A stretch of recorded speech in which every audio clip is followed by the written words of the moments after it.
Jordan Peterson is known for his support of capitalism, or in other words, criticism of other economic systems. Here is a video of him doing so.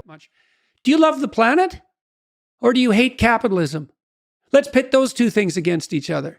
Oh, well, it turns out we actually hate capitalism. How can we tell? Because you're willing to break it. And do you know what's going to happen? So what's going to happen in Sri Lanka with these 20 million people who now have nothing to eat?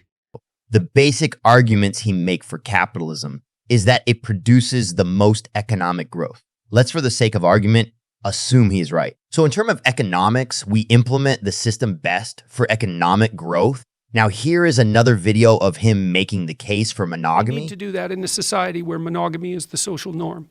But isn't it the social norm anyway? Well, that was partly my point, although to the degree that we deviate from that, we tilt towards a more violent society. The argument he made for monogamy is that it is essential for peaceful society. So let's break it down now.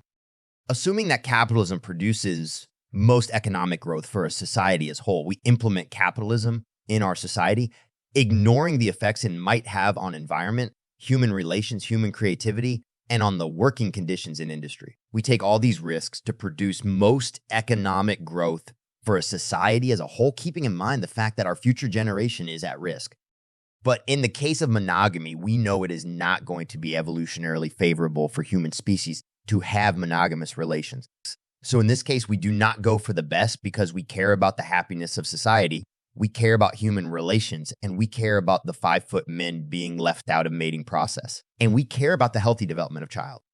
But in case of capitalism, where most of the economic advantage is taken by a small number of people and 60% of Americans are living paycheck to paycheck, the climate is clearly affected. He still supports it. The reason I think for this mentality is that Jordan Peterson is trying to make two groups of people happy. Number one seems to be the people who own oil companies, and the other is incels. He is basically telling an incel that he feels this way because women have sexual freedom and there is no other societal reason.